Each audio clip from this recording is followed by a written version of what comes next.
আসসালামু আলাইকুম। আজকে আমি আপনাদেরকে থ্রি পিস দিয়ে কামিজের লেস দিয়ে ডিজাইনটি শেয়ার করব। আশা করি ভিডিওটি না জেনে পুরো ভিডিওটা দেখবেন। আমি যেহেতু এখানে থ্রি পিস দিয়ে জামাটি তৈরি করব, তার জন্য থ্রি পিসটা আমার পাটে পাটে কেটে নিতে হবে। থ্রি পিসের কাপড়টিতে যে সাদা অংশটা আছে, সেই সাদা অংশটার পাড়ে দিয়ে আমাদের কাপড়টা কেটে নিতে হবে।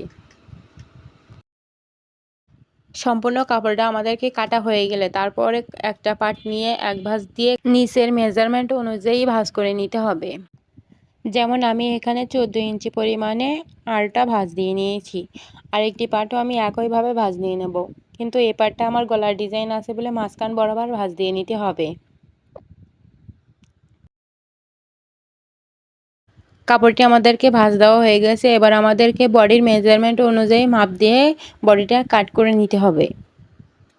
যেমন আমি এখানে লম্বায় রাখছি 42 ইঞ্চি পরিমাণ, রেখে একটা চকের সাহায্যে দাগ টেনে দিচ্ছি। তারপরে আমার নিচে যে লেজের যে ডিজাইনটা হবে, তার জন্য এখানে আমি মাপ দিয়ে নিতে হবে। এখানে আমি 9 ইঞ্চি পরিমাণে রাখছি। রেখে দেখুন, আমি আপনাদেরকে লেজ দিয়ে দেখিয়ে দিচ্ছি বোঝানোর ক্ষেত্রে। নিচে একটা লেজ হবে, উপরে একটা লেজ হবে, আমি দুইটাই কিন্তু বসিয়ে দেখিয়ে দিয়েছি। তারপরে আমাদেরকে গলার আড়ের মাপটি নিতে হবে। গলার আড়ের মাপটি আমার এখানে 2.5 ইঞ্চি পরিমাণে নিয়ে, আর কাঁধের মাপটি এখানে 4 ইঞ্চি রাখছি। তারপরে এখানে আর্মহোলের মাপটা এখানে আমি 6 ইঞ্চি পরিমাণে রাখছি। এবারে স্কেলের সাহায্যে একটা দাগ টেনে দিতে হবে সোজা করে। এবারে আর্মহোলের শেপের এখান থেকে 1 ইঞ্চি পরিমাণে রেখে একটা গোল রাউন্ড করে দিতে হবে। তারপরে এখানে গলার লম্বার মাপটি নিতে হবে। গলার লম্বার মাপটি আমি এখানে 6 ইঞ্চি রাখছি। তারপরে আমি গলাটার ভি শেপ করে একটা দাগ টেনে দেব, আর পিছনের গলাটা আমি গোল গলা কেটে দেব। এবার আমি এখান থেকে হিপের মাপটি নেব। হিপের মাপটি আমি এখানে 20 ইঞ্চি পরিমাণে রাখছি, রেখে একটা স্কেলের সাহায্যে দাগ টেনে দিয়েছি। তারপরে এখানে আমি কোমরের মাপটি নিতে হবে। কোমরের মাপটি আমি এখানে 14 নিয়েছি। 14-র মাঝখান বরাবর 7 ইঞ্চি পরিমাণে নিয়েছি, নিয়ে একটা দাগ টেনে দিচ্ছি।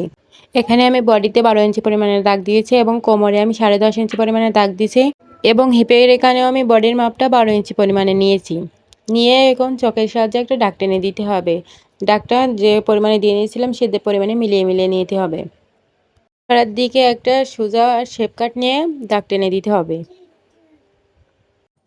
দাগটি আমাদের সম্পূর্ণ দেওয়া হয়ে গেছে। এবারে কাঁচের সাহায্যে যে দাগটা দিয়েছি দাগ বরাবর আমাদেরকে কাটিং করে নিতে হবে।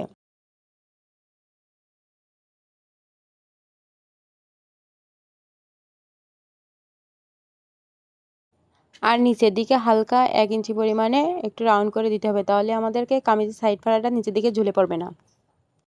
এবার আমাদেরকে হাতার কাপড়টি কাটিং করে নিতে হবে। তার জন্য এখানে আমি কাপড় 2 পাটি নিয়েছি, নিয়ে একটি করে ভাঁজ দিয়ে মাঝখান বরাবর ভাঁজ দিয়ে নিয়ে নিচ্ছি। যেহেতু আমার হাতাটাতে লেস লাগাতে হবে, তার জন্য আমি লেসটা কামিজের হাতার যে কাপড়টি নিয়েছি তারপরে রেখে আমাদেরকে এখানে লম্বার মাপটি নিতে হবে। তা আমাদের এখানে লম্বা হবে 16 ইঞ্চি পরিমাণ, তার জন্য আমি এক্সট্রা 2 ইঞ্চি পরিমাণ বেশি নিতে হবে।